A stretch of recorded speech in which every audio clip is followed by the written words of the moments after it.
If you're looking for tales of dramatic battles, constitutional crises, or charismatic presidents, you've come to the wrong place.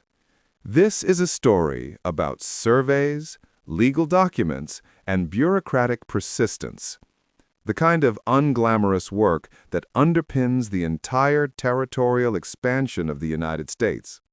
We're talking about the U.S. General Land Office, GLO. The problem? A vast, undefined wilderness. After the American Revolution and the subsequent land acquisitions, particularly the enormous Louisiana Purchase in 1803, the United States found itself in possession of millions of square miles of completely unmapped territory. Imagine looking at a giant blank canvas and realizing every single acre, from future farms to entire cities, needed to be accurately measured, recorded, and sold. The existing metes and bounds system, relying on natural, often temporary landmarks like the large oak tree or the bend in the creek, was completely inadequate for this massive undertaking. This is where the Public Land Survey System, PLSS, and the GLO, created in 1812, came into play. The solution? A grid of unimaginable scale. The GLO's primary and most enduring task was to implement the PLSS across the new Western lands. This system, established by ordinances dating back to 1785, introduced an astonishingly rigid, uniform grid pattern across the landscape. The goal was simple: to divide the land into easily identifiable and legally precise units for transfer from the federal government to private citizens, states, or corporations. Imagine a grid of perfect squares covering virtually everything west of the original 13 colonies, excluding a few areas like Texas. This grid was structured as follows: principal meridians and baselines. The entire survey was anchored to a series of north-south lines, principal meridians, and east-west lines, baselines. Where these two lines crossed was the starting point for a vast area. Townships.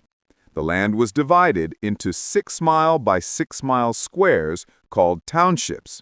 These are identified by their distance north or south of the baseline, the township number, and east or west of the principal meridian, the range number. Sections. Each township was further subdivided into 36 one-square-mile blocks, known as sections.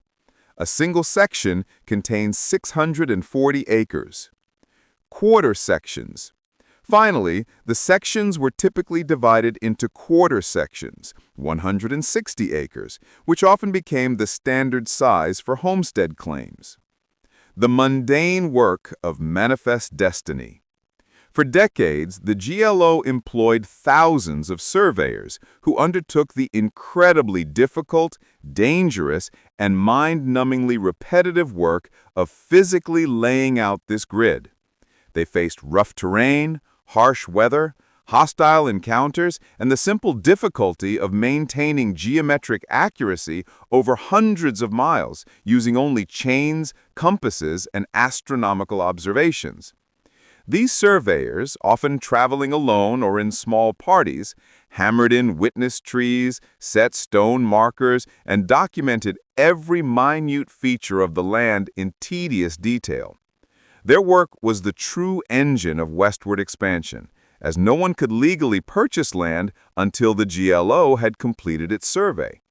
The resulting maps and field notes, thousands of them, all stored in dusty archives, formed the legal backbone of property ownership in most of the western and midwestern United States. The GLO's work continued well into the 20th century.